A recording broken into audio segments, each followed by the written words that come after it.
একজন কালো কুচকুচে লোক, তার নাম লোকমান, তার নামে একটা সূরা পর্যন্ত আল্লাহ সুবহানাহু ওয়া তাআলা ঘোষণা করে দিলেন পবিত্র আল কোরআনে। তার মানে বোঝা যায় যে একটা মানুষের সম্মান তার বংশের কারণে হয় না, একটা মানুষের সম্মান তার অর্থের কারণে হয় না, একটা মানুষের সম্মান হয় তার যোগ্যতা এবং তার জ্ঞানের কারণে, তাই না? লোকমান হাকিম কোন বংশের এটা দেখার প্রয়োজন নেই। লোকমান একজন শিক্ষিত মানুষ, জ্ঞানী মানুষ, এই জন্য আল্লাহ সুবহানাহু ওয়া তাআলা ওই লোকের নামে একটা কোরআন মাজিদের সূরা পর্যন্ত অবতীর্ণ করে দিলেন। লোকমান কতটা জ্ঞানী?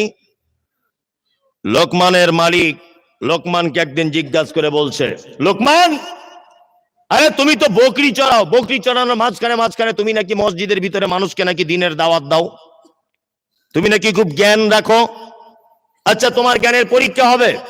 লোকমান, আজকে বাড়িতে রান্না কি হয়েছে বলো। তখন লোকমান বলছে, বাড়িতে আজকে রান্না হয়েছে একটা বকরি। তখন মালিক বলছে, বকরির দেখে সব থেকে নিকৃষ্ট দুটি অঙ্গ আমার প্লেটে দাও, আমি খাবো। তখন লোকমান প্লেটে করে জিভ আর হৃৎপিণ্ড, এই দুটো জিনিসকে প্লেটে করে দিলেন, মালিক খেলেন। কিছুদিন পর আবার বলছে, লোকমান, আজকে বাড়িতে কি রান্না? তখন লোকমান বলছে, আজকে আবার বকরি। বলছে, আজকে বকরির দেহের সব থেকে উৎকৃষ্ট দুটো অঙ্গ আমাকে এনে দাও, আমি খাবো। লোকমান আবার জিভ আর হৃৎপিণ্ড, এই দুটো জিনিস আবার প্লেটে করে দিলেন। আর মালিক খাচ্ছেন আর বলছেন, এই লোকমান, আরে আগের দিন তুমি বললে যে বকরির দেহের নিকৃষ্ট হচ্ছে হৃৎপিণ্ড আর জিহ্বা, আর আজকে তুমি বলছো উৎকৃষ্ট জিহ্বা আর হৃৎপিণ্ডটা হয় কি করে? লোকমান হাকিম তখন বলছেন, মালিক শুনুন, কোন মানুষের দেহের ভিতরে দুটি অঙ্গ যদি ভালো থাকে তাহলে সেই লোকটা দুনিয়াতেও ভালো, আখিরাতেও ভালো। আর কোন মানুষের যদি এই দুই জায়গা যদি নষ্ট হয়ে যায় তাহলে দুনিয়াতেও সে খারাপ, আল্লাহর নিকটেও সে খারাপ। সারা পৃথিবীতে যত বিপর্যয়, সারা পৃথিবীতে যত সাম্প্রদায়িকতা, সারা পৃথিবীতে যত মারামারি, সংসারে যত মারামারি, এই রাজ্যে যত মারামারি, আপনার গ্রামে যত অশান্তি, আপনার ফ্যামিলিতে যত অশান্তি, প্রত্যেক অশান্তির মূলে হচ্ছে দুটো জিনিস দায়ী, একটা হচ্ছে এই, একটা হচ্ছে এই, তাই না? বোঝানোর জন্য ছোট্ট করে একটা খারাপ কথা বলছি, আপনাকে বোঝার চেষ্টা করবেন। একটা লোক রাস্তা দিয়ে যাচ্ছে, আপনি যদি বলেন, দাদা একটু দাঁড়ান তো, তাহলে দাঁড়িয়ে যাবে, দাঁড়িয়ে যাবে না? দাঁড়িয়ে যাবে। আর একটা খারাপ শব্দ ব্যবহার করছি বোঝানোর জন্য, জাস্ট কিছু মনে করবেন না। যে লোকটাকে বলছিলেন দাদা একটু দাঁড়ান, এই শব্দটা বললে কিন্তু ও দাঁড়িয়ে যাবে, দাঁড়িয়ে যাবে না? দাঁড়িয়ে যাবে।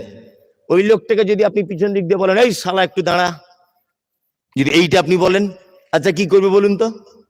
একদম বাম হাতে ছ্যাট করে এক চড় মারবে, বিয়াদব, তুমি আমাকে শালা বলে গাল দিলে, বলবে কি বলবে না?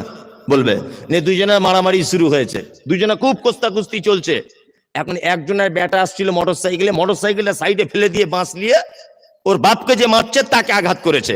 এখন আরেকজনের বেটা আসছিল সাইকেলে করে, ও নেবে, এবার 4-5 জন মারামারি শুরু। এবারে ওর জামাই আসছিল, একজনের দলে লেগে গেল, আর ওর বড় ভাই আসছিল, সে আর এক দলে লেগে গেল। দেখা গেল 4 জন বারাসাত জেলা হাসপাতালে ভর্তি। হয় কি হয় না বলুন তো? জেলা হাসপাতাল পর্যন্ত পৌঁছানোর মূল কারণে কে? এই জায়গাটা, দাদা একটু দাঁড়ান আর শালা একটু দাঁড়া, দুই জিনিসের ডিফারেন্স নাই, ডিফারেন্স নাই আছে। লোকমান হাকিম কেমন জ্ঞানী! লোকমান হাকিম এত জ্ঞানী, আল্লাহ তার জ্ঞানকে পছন্দ করে তাকে ভালোবেসে কোরআন মাজিদ পর্যন্ত এই কালো বর্ণের মানুষের নাম পর্যন্ত লিপিবদ্ধ করে দিয়েছেন। তার মানে শিক্ষিত মানুষদের মর্যাদা আল্লাহ দিয়েছেন না দেননি? দিয়েছেন। চলুন, লোকমান হাকিম তার বেটাকে কয়েকটা শিক্ষা দিচ্ছেন। আমি একটা একটা করে শিক্ষাগুলো বলি, যে কটা বলবো আমাকে 8:30 পর্যন্ত বলবো আমি, তারপরে আর বলবো না।